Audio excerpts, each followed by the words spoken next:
आइए अब बीजी व्यंजकों में हम प्रश्नावली 9.1 को हल करते हैं।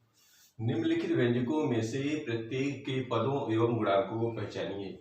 ये व्यंजक दे रखे हैं हमारे, इनमें हमको क्या करना है, पद ढूंढना है और गुणांक।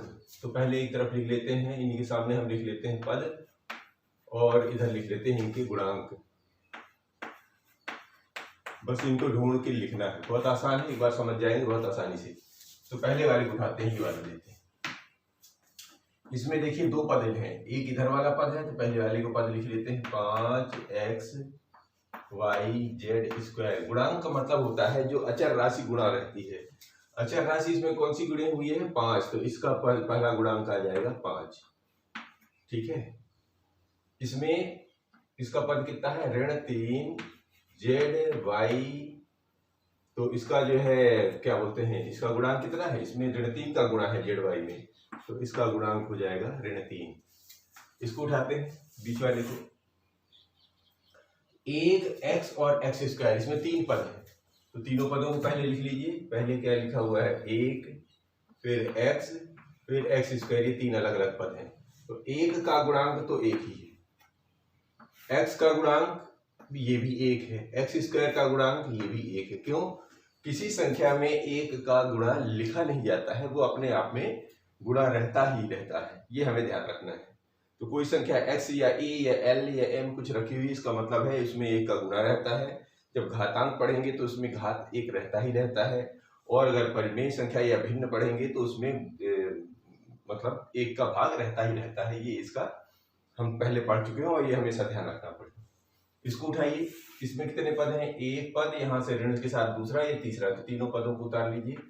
ये है 4x स्क्वायर y स्क्वायर, दूसरा पद है ऋण 4x स्क्वायर y स्क्वायर और z स्क्वायर, तीसरा है इसमें z स्क्वायर। अब देखिए इसमें किसका गुणा है, इसमें गुणा है 4 का, इसमें भी, इसमें है ऋण 4 का, इसमें किसका कुछ नहीं लिखा है तो 1 का गुणा, ये हमारा गुणांक निकाला जाता है। इसको लेते हैं, ये वाले को, जगह थोड़ा सा कम है, इधर करते चलते हैं। तो पहले वाले में है 3, दूसरे वाले में है ऋण p³ और इसमें 4 पद हैं।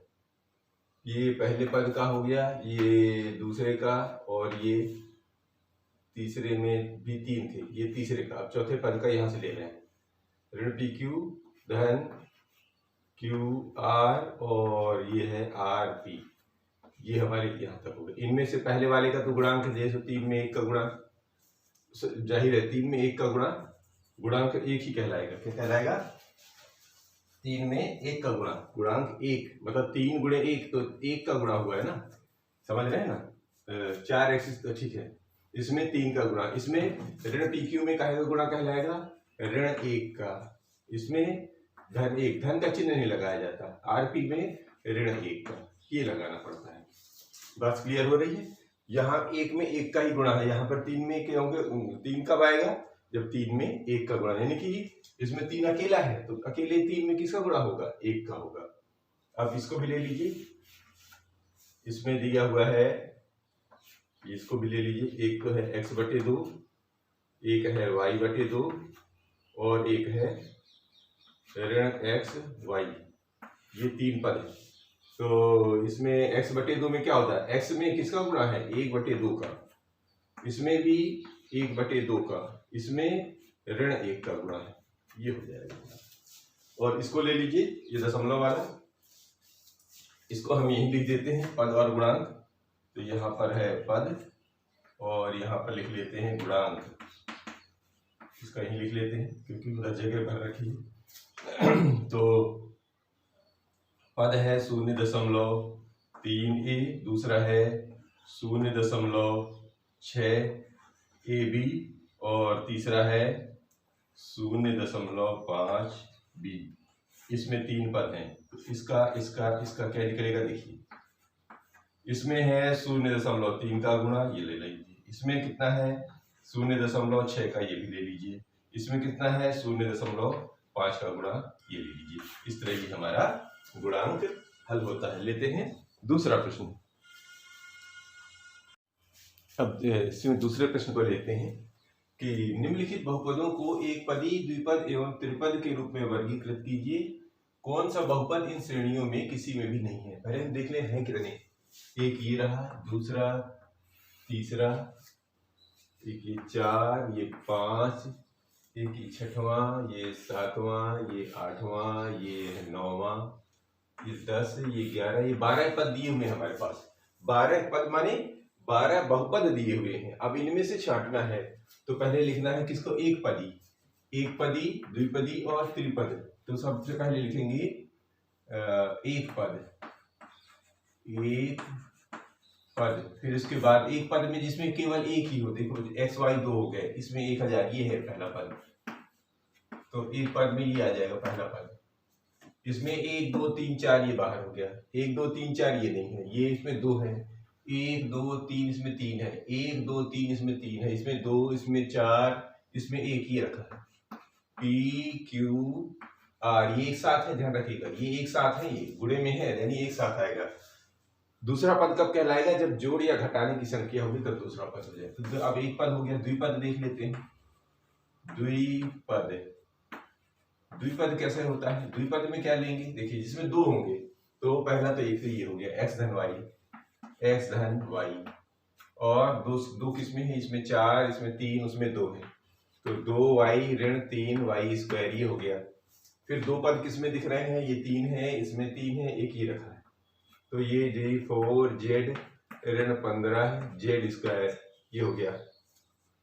इसमें 4 दिख रहे हैं, ये एक, ये 2 दिख रहे हैं, तो इसमें ले लीजिए।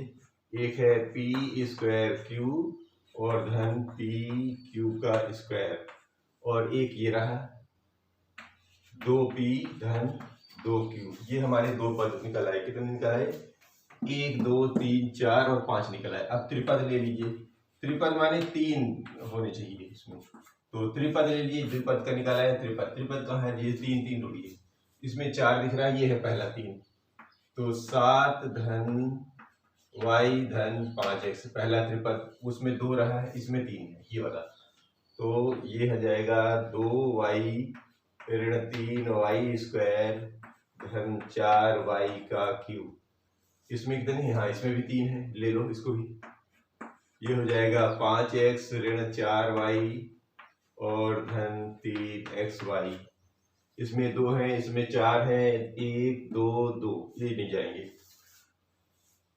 3 तो हो गया। अब कौन सा बहुपद इन श्रेणियों में किसी में भी नहीं? मतलब या तो 3 तक तो हमने भर लिए, 3 से ज्यादा कौन से हैं जो इन श्रेणियों में नहीं है? इसमें लिख दीजिए जो इन श्रेणियों में नहीं, जो इन श्रेणियों में नहीं है, माने जो नहीं है 3 से ज्यादा वाली श्रेणी में नहीं होंगे। तो 3 से ज्यादा वाले ढूंढिए कहां पर है। 3 से ज्यादा वाला एक तो ये दिख रहा है, तो x धन x स्क्वायर धन x क्यूब धन x की पावर 4, ये पहला, ये 3 हो चुका है, ये भी हो चुका है, ये भी हो चुका है, ये भी 3 है, इसमें भी 2 है, ये एक ये रखा है। तो AB धन BC धन CD और धन DA, और क्या? हाँ ये थे पूरे। अब गिन लो पूरे हुए कि नहीं? कितने? 12 थे। तो 2 3 4 5 6 7, ये 8, ये 9, ये 10, 11, ये 12, ये पूरे हो गए, यानी कि सारे के सारे हमारे ये विभाजित हो गए। चलिए तीसरा लेते हैं। अब ये तीसरा प्रश्न लेते हैं कि निम्नलिखित का योग ज्ञात करिए। योग का मतलब होता है जोड़ना। अब जैसे ये लिखे हुए हैं तो इनको करना क्या है? हमको इनको लाइन से व्यवस्थित करते आना चाहिए, फिर धीरे धीरे प्रैक्टिस होगी तो आप सीधे भी जोड़ सकते हैं।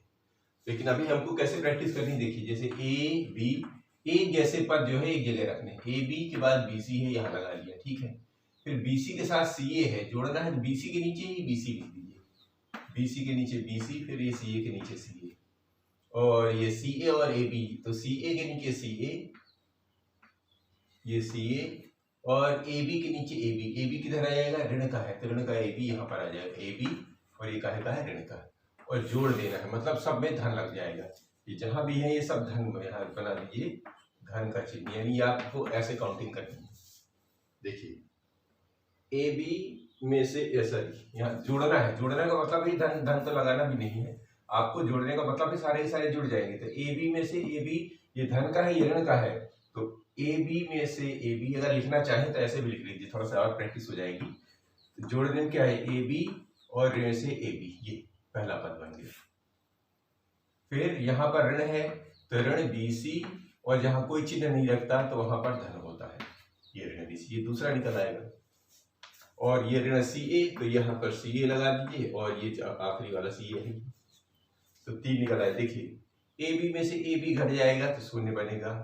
फिर धन, धन का चिन्ह यानी जोड़ने वाला था तो धन, ठीक है, ये तो अपने चिन्ह के साथ था, ये यहाँ पे धन का लगा लीजिए, ये लगा लीजिए, यहाँ कुछ लगाने की जरूरत ही नहीं है। तो बीसी में बीसी जुड़े, ये भी क्योंकि ये ऋण का है, इधर भी ऋण का है, धन तक ये शून्य, यानी कि इसका जो जोड़ने पे जो हमारा हिस्सा आया वो शून्य शून्य शून्य आया। दूसरा ले लेते हैं, बहुत आसान है।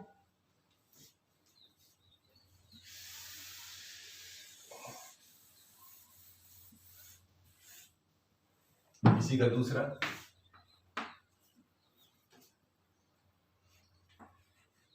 ए ऋण बी धन ए बी, बी ऋण सी धन बी सी, और सी ऋण ए धन ए सी। चलो शुरू करते हैं। देखिए पर वही तरीका वही है, ए बी पहले पद लगा लीजिए, ए ये है ऋण बी और धन ए बी, ये पहला वाला पद। दूसरे वाले पद में क्या है, बी और सी है, ठीक है, तो यहाँ पर थोड़ा जगह बना के रखना पड़ेगा। ए बी सी के लिए ए बी सी ऐसे आ रहे हैं, तो बी के नीचे लगा दिया बी, ये नीचे बी के नीचे बी आ गया, और ऋण सी है तो यहाँ पर ऋण लगा दीजिए, ठीक है। धन बी सी, अब इधर कहीं कुछ है नहीं तो बी सी को आगे बढ़ा दीजिए। सी ए, तो सी के नीचे सी लगा दीजिए, ए के नीचे थोड़ा आगे बढ़ा दीजिए, और यहाँ कोई है नहीं तो ये ए सी को आगे बढ़ा दीजिए, सब धन लगा के। बस करना कुछ नहीं है, पहले देख लीजिए क्या क्या आ रहा है। ए के नीचे ए बी और सी, ये ए है और इधर ऋण ए है, सी ऋण ए, सॉरी सी ए ऋण ए कहाँ जाएगा, यहाँ इसके पास आएगा, क्यों, क्योंकि इधर ए इधर बैठा हुआ है। अब जोड़ना है, जोड़ने का मतलब होता है यहाँ पे सब पे धन चिन्ह लगते हैं, ऑलरेडी धन लगा हुआ है, यहाँ पे भी धन होएगा, मतलब जोड़ के चिन्ह जो बनेंगे, बाकी ये अपने चिन्ह के साथ आएंगे। सी वाला भी ये अपने चिन्ह के साथ, ये भी अपने चिन्ह के साथ, ये अपने चिन्ह के साथ, यानी जोड़ना है हमें। चलिए यहाँ चिन्ह लगा भी लीजिए, कोई दिक्कत नहीं है, लेकिन ये चिन्ह काम करेंगे। तो ए में ए को घटाया, जोड़ा मतलब ये चिन्ह के साथ आएगा, जुड़ाइए। और ये ऋण बी से बी वाला पद, ये धन के साथ है, ये सी वाला इस धन के साथ में है, ये ए बी और तो कुछ है नहीं तो धन ए बी के साथ है, और ये बी सी धन के साथ है, और ए सी धन के साथ है। अब ए में ए घट गया तो ये शून्य आ गया, और यहाँ ध्यान रखिए ऋण बी है तो यहाँ पे चिन्ह क्या लगाना था, अपने को धन के साथ लाना था ना, ये तो ऐसा चाहे ऐसा कर दो, धन के साथ लाना है तो ऐसा चाहे कर दो आप, तो अलग अलग दिखिए।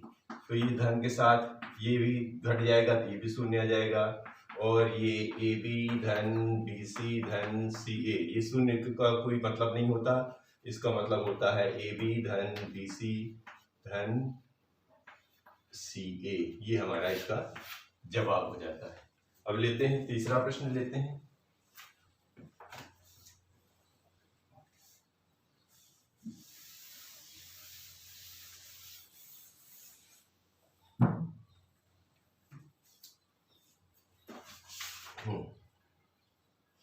चलिए ये तीसरा कर देते हैं। 2 पी स्क्वायर क्यू स्क्वायर ऋण 3 पी क्यू धन 4, ये पहला पद, और 5 धन 7 पी क्यू ऋण 3 पी स्क्वायर क्यू स्क्वायर, इसको भी लेते हैं। चलिए अब देखिए पहले इसको लेते हैं, तो 2 पी स्क्वायर क्यू स्क्वायर ऋण 3 पी क्यू धन 4, ये हमारे लिखे हुए, तो हम भी उसको भी जो इसका जो दूसरा वाला पद है ये वर्ग के रूप में है, तो यहाँ पर आ जाएगा ऋण 3 पी स्क्वायर क्यू स्क्वायर, क्योंकि जो जिस पद का समान पद वाले एक साथ रखने हैं। यहाँ पर धन के साथ साथ पी क्यू, तो हम भी यहाँ पर धन के साथ साथ पी क्यू लिख देंगे, और अचर राशि इस पे लास्ट पे है, इससे पहले है, तो इसके साथ में ये ले जाएंगे। जोड़ना है, जोड़ने के लिए चिन्ह धन का रहता है, इसमें लगाने की जरूरत नहीं, इसको एक साथ ले लीजिए धन के साथ ये। तो ऐसा लिख सकते हैं ऋण 2 पी स्क्वायर क्यू स्क्वायर ऋण 3 पी स्क्वायर क्यू स्क्वायर, ये एक साथ लगा लिया धन का चिन्ह। ऐसा क्लियर हो जाएगी और अच्छे से समझ पा रहे हैं। यानी पहले वाले को इकट्ठा कर लिया, फिर दूसरे वाले में धन चिन्ह लगाया। जोड़ना क्या करें, जो योग योग माने जोड़ना है, तो पहला वाला आ रहा है 3 पी क्यू के साथ और दूसरा आ रहा है धन 7 पी क्यू के साथ, ये जोड़ दिए।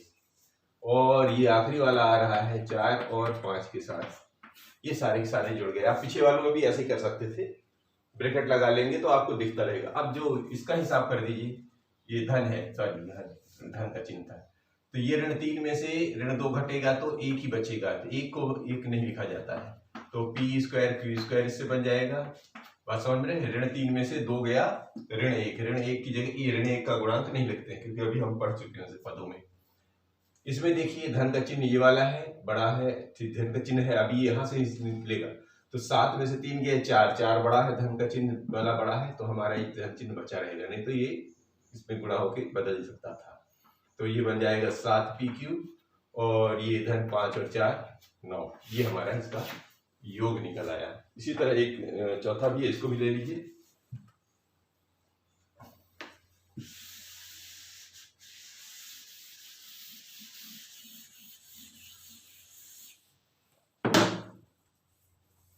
इसमें जो चौथा है L square plus M square, दूसरा है M square plus N square, तीसरा है N square plus L square, और चौथा है 2LM plus 2MN plus 2NL। देखिए इसको हल कर लीजिए। तो वही तरीका वही है, पहले बढ़ते क्रम से, मतलब बढ़ते से नीचे की तरफ चलना है, यानी अधिकतम घात से कम की घात की ओर। तो देखिए एल स्क्वायर LMN पहले आता है ना, तो पहले एल स्क्वायर वाले L square plus M square ऐसा कर लेते हैं, ये हो गया। अब M square plus N square, तो एम स्क्वायर के साथ एम स्क्वायर और एन स्क्वायर इसके आगे है। अब एन के साथ एल है, तो तीसरे नंबर पर एन स्क्वायर एल किधर आ जाएगा, इसके पास आ जाएगा, ठीक है, धन के साथ चिन्ह है। और फिर ये अगला वाला है 2LM, तो ये तो किसी में फिट ही नहीं हो रहे हैं, तो इनको अलग लिख दीजिए। ये कहाँ पर आएंगे, 2LM plus 2MN plus 2NL जोड़ दीजिए, एक जैसे पद मिला दीजिए। ये है, तो इसको पहले लिखने का तरीका वैसे ही कर लीजिए, बहुत आसान रह जाएगा। ये पहला वाला m कितने हैं, धन के साथ लगाओ, m square plus M square, ये दो हो गए, ऋण नहीं है इसमें। n कितने हैं, n square plus N square, ये हो गया, ठीक है। और ये तो पूरा अलग ही है, तो अलग ही है, तो इसको वैसे ही लिख लीजिए, 2LM plus 2MN plus 2NL, ठीक है। अब इनको जोड़ दीजिए, 1 और 1 2, तो जो हो जाएगा 2L स्क्वायर, ये भी 1 और 1 2, तो 2M स्क्वायर, इसमें भी 2 n है, तो 2N स्क्वायर, और ये बाकी के बाकी जैसे हैं वैसे ही आ जाएंगे, तो 2LM plus 2MN plus 2NL, ये हमारा हो जाएगा। अब आते हैं चौथे प्रश्न पर। अब इसको उठाते हैं हम लोग, चौथे का दूसरा। ये पहले वाले व्यंजक में से दूसरे वाले व्यंजक को घटाना है। वो पहला वाला व्यंजक दिया हुआ है 12A ऋण 9AB धन 5B ऋण 3, घटाइए, समान पद उसके नीचे उतार लीजिए।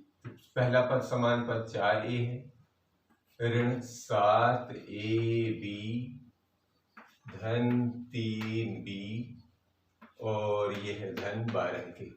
अब दो चीजें यहाँ पर समझ लेना है, घटाना कह रहा है, तो घटाते समय ध्यान रखना करना क्या है, इसका मतलब ये घटेगा तो जो चिन्ह है इनके वो बदल जाएंगे। कैसे बदलते हैं थोड़ा ध्यान देना।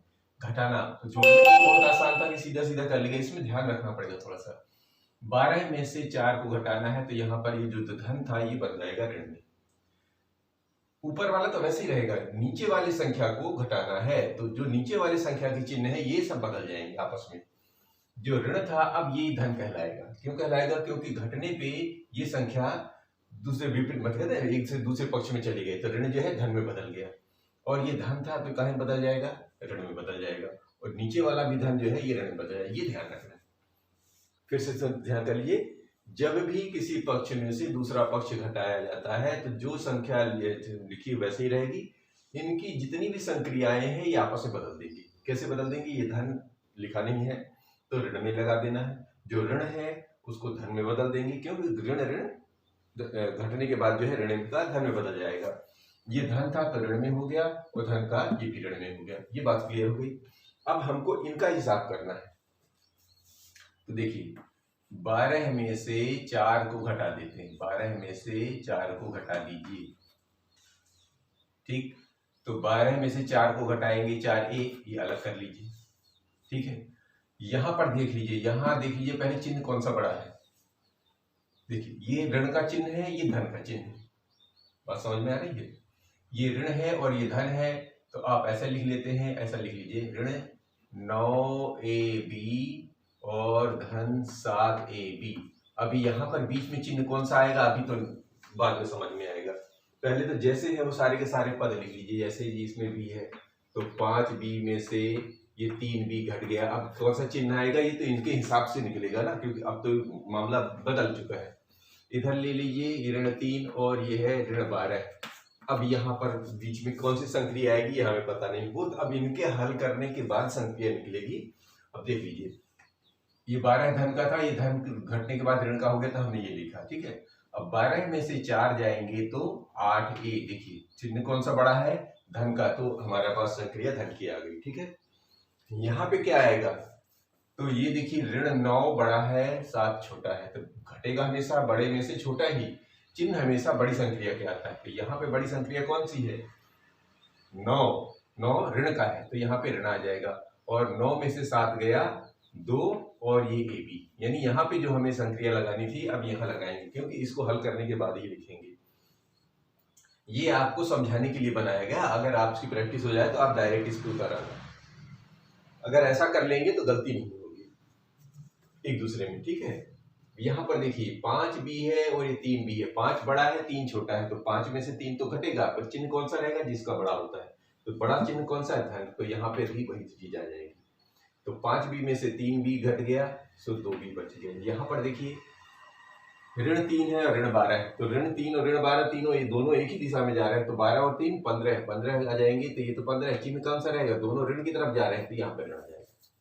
ये ध्यान रखना। अगर आपकी प्रैक्टिस हो जाए तो आप सीधे ही उत्तर आ सकते हैं, लेकिन अगर ऐसा करेंगे, अब यहाँ ब्रैकेट के बीच में चिन्ह क्यों नहीं लगाए? क्योंकि चिन्ह इनको हल करने के बाद निकलता है। ये ध्यान रखना।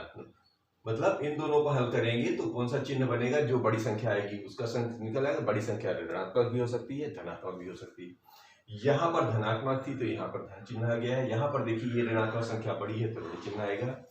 यहाँ पर देखेंगे धनात्मक संख्या बड़ी है तो धन चिन्ह आएगा। यहाँ पर देखेंगे दोनों ऋणात्मक है तो जब दोनों ऋणात्मक एक तरफ चले जाते हैं तो ऋण चिन्ह आ जाता है। अब इसी में से दूसरा लेते हैं। हाँ, इसको लीजिए 5xy ऋण 2yz धन ऋण 2zx धन 10xyz में से 3xy धन 5yz ऋण 7zx को घटाइए। तो वही तरीका वही है। इसको पहले लिख लीजिए, पहले ऊपर वाले को तो जैसा है वैसा लिख लीजिए। 5xy ऋण 2yz ऋण 2zx और धन 10xyz। अब दूसरा वाला जो है उसको देखना है कि जो जिसका पद है उसी के पद के नीचे उतारना है आपको। तो 3xy, तो देखो xy यहाँ पर है तो ये हो जाएगा 3xy। yz कहाँ? ये वाला पद है तो ये ले लीजिए 5yz और 7zx भी ऋण वाला है तो ले लीजिए 7zx। और तो कुछ बचा नहीं। अब क्या करना है? घटाइए। घटाइए के लिए हमने क्या बताया था? ऐसा लाइन खींच लेना है और जो चिन्ह है उसका अंक बदल मतलब संक्रिया बदल दीजिए। धन का ऋण हो जाएगा, ऋण का धन हो जाएगा। बस इतना करना, इसके नीचे तो कुछ है नहीं, तो कुछ लिखने की आवश्यकता नहीं है, देखो अपने आप नीचे उतर आएगा।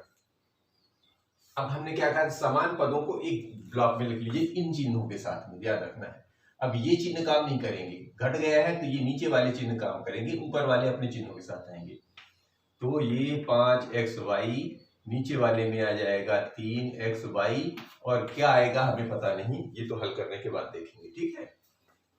इस चिन्ह को लेना है और इसको उतारना है, तो ऋण 2yz, और ये धन अब ऋण में बदल गया क्योंकि अब घट रहा है, तो ये हो जाएगा ऋण 5yz।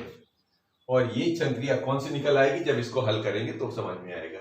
बस आप तो अलग अलग डिब्बे बना लीजिए। तो इसमें ऋण 2zx, और ये धन के साथ 7z और x है। अब ये ऋण नहीं रहा, अब ये धन में बदल गया, ध्यान रखिएगा, ऊपर वाले का चिन्ह नहीं बदलना, नीचे वाले को बदलना। धन 10xyz, ये क्यों, क्योंकि नीचे कुछ है नहीं, तो जैसा है वैसा ही आ जाएगा।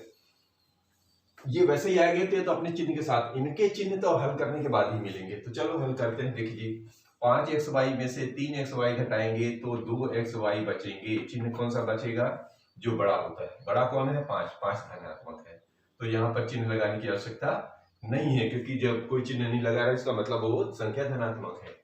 इनको हल कर लीजिए। ऋण 5 और ऋण 2 एक ही दिशा में जा रहे हैं, yz, तो ये yz तो है, और ऋण 5 ऋण 2 कितना होगा, 5 और 2 7, चिन्ह कौन सा बनेगा, ऋण। ऋण यानी यहाँ पर अब जो चिन्ह खाली था वो इससे हल करने के बाद यहाँ पर ऋण बन गया। यहाँ देखिए, अब इस दोनों को हल कर लीजिए। 7zx में से 2zx घट जाएंगे, तो 7 में से 2 गया 5zx। अब देखिए चिन्ह कौन सा बड़ा है, 2 है कि 7 बड़ा, 7 बड़ा होता है, तो 7 बड़ा है तो 7 धनात्मक है। और ये जो है ये अपने ही अंक के साथ वैसे ही वैसा उतर जाएगा, ये घटाने के बाद ये आ गया। बात समझ पा रहे हैं। तीसरा भी ले लीजिए, अभी इसका सी पार्ट ले लीजिए। 18 माइनस 3p ऋण 11q धन 5pq ऋण 2pq स्क्वायर धन 5p स्क्वायर क्यू में से 4p स्क्वायर क्यू ऋण 3pq धन 5pq स्क्वायर ऋण 8p और धन 7p और ऋण 10 को घटाइए। थोड़ी सी लंबी सी दिख रही है, बाकी काम वैसे ही होता है। तो पहले ऊपर वाला पद जैसा है वैसा लिख दीजिए, फिर उसके बाद नीचे वाले को समान पदों में एडजस्ट करिए। चलिए ऊपर वाला लिख देते हैं, जैसा है वैसा लिख दीजिए। ये है 18 ऋण 3p ऋण 11q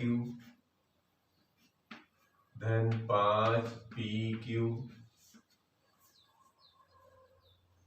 ऋण 2pq का स्क्वायर धन 5p स्क्वायर क्यू में से घटाना है। अब उसके नीचे देखिए 18 है, 18 वाला कौन सा है, ये है हिस्सा अचर वाला, तो इसके नीचे ऋण 10, क्योंकि ऋण अपने साथ लेके आया है वो। 3p कहाँ गया, 3p के लिए 8p है यहाँ पर, तो ऋण 8p आएगा। फिर 11q है यहाँ पर, वहां पर धन के साथ में है, जो संक्रिया जिसके साथ में है वैसे ही अपने साथ में लेके आएगा। pq ढूंढिए कहाँ पर है, ये रहा है, तो ऋण 3pq, pq के बाद pq स्क्वायर कहाँ है, ये वाला है, तो धन 5pq का स्क्वायर और 5p स्क्वायर क्यू, ये वाला इधर है, तो धन 4p स्क्वायर क्यू। ये सारे हो गए। अब क्या करना है, ये लाइन खींचनी हो गया, सारे के सारे हो गए। अब क्या करना है, घटाइए। घटाइए का मतलब मैंने बताया था पहले कि जो संक्रिया चिन्ह लेके आई है उसको बदल दीजिए। ऋण का धन, ये भी धन, ये भी ऋण, ये ऋण का धन, धन का ऋण, धन का ऋण, ये हो जाएगा। अब गुट बना लीजिए, जोड़ बना लीजिए इन संक्रियाओं के साथ में, और बीच में डब्बा छोड़ दीजिए। कैसे बताया था, 18 इस चिन्ह के साथ आएगा 10, ये पहला डिब्बा। हल बाद में अचर राशि को बाद में कर दीजिएगा, लेकिन अभी तो वैसे कर लीजिए। तो ये है ऋण 3p के साथ में, और ये है, ये चिन्ह अब ये वाला काम करेगा, धन 8p के साथ में। इसमें लीजिए, अब कोई चिन्ह नहीं लगेगा, भीतर लगेगा जो भी लगेगा। ऋण 11q में से ये 7q को इधर ले लीजिए, इसमें ले लीजिए कोई चिन्ह मत लगाइए अभी। ये 5PQ में से ये धन में बदल गया, 3PQ हो गया। इधर ले लीजिए, ये है ऋण 2PQ का स्क्वायर में से ये ऋण आ जाएगा 5PQ का स्क्वायर। अभी ये वाला बाकी है, तो धन नहीं लगाना अभी कहीं कुछ। 5P स्क्वायर Q और ये ऋण 4P स्क्वायर Q। आपके पास 1 2 3 4 5 6 ब्रैकेट है, बस इनको हल कर लीजिए। तो जो जिसका चिन्ह आएगा बस उससे चिन्ह उतार देना। देखिए 10 और 18 और 10 होता है 28, ये हो गया धनात्मक है, कोई चिन्ह नहीं लगेगा। पहला इसमें देखिए 8P में से 3P घट गए, ठीक है। वैसे ही है कि 8 टॉफी में से 3 टॉफी खा लिया, कितनी बची 5 टॉफी, तो यहाँ पे टॉफी की जगह P है, तो 8 में से 3 गया 5, ये P चिन्ह कौन सा आएगा अभी बचा है। जैसे 8 टॉफी में से 3 टॉफी खा लिए तो 5 बची ना, तो 5 क्या है धनात्मक। जो धनात्मक होता है वो होता है आपकी जेब में, और जो नहीं है तो वो तो निगेटिव हो जाता है, माइनस में चला जाएगा। अब इधर देख लीजिए ऋण 11 रुपए पहले का उधार भी है और फिर 7 और उधार ले लीजिए, तो 11 और 7 कितने हो गए, उधारी उधारी जुड़ जाते हैं, तो उधार के हो गए 11 7 18 Q, ठीक है। लेकिन चिन्ह कौन सा आएगा, उधारी ऋण और ऋण फिर उधारी में चला गया, यानी ऋण में ही है। इधर ले लीजिए, ये इसमें से ऋण निकला, इसमें देखिए 5PQ में से 3P, यानी 5 टॉफी 3 टॉफी और, तो 5 3 8 टॉफी, तो यहाँ पर टॉफी की जगह PQ है, तो यहाँ पर आ जाएगा 8PQ। यहाँ पे धन लगा दीजिए, क्यों, क्योंकि अभी आपके जेब में है। इसको लीजिए, ये वही हाल है, ऋण 2PQ स्क्वायर ऋण 7PQ स्क्वायर, यानी 2 रुपए पहले की उधारी, इसको रुपया अगर मान ले तो 2 रुपया उधारी, 5 रुपया और उधारी, कितना उधारी हो गया 7 रुपया उधारी। उधारी हमेशा ऋण से लगाते हैं, तो ऋण 5 2 7PQ स्क्वायर, इसको ले लीजिए। 5 टॉफी में से 4 टॉफी खा लिया, अभी भी 1 बचेगी, तो बन जाएगी ये धन के साथ P स्क्वायर Q, ऐसा भी लिख दीजिए तो भी चलेगा, क्योंकि इसी पद में रखा हुआ है। ये आपके हल होते हैं। मिलते हैं अगले प्रश्नावली के साथ।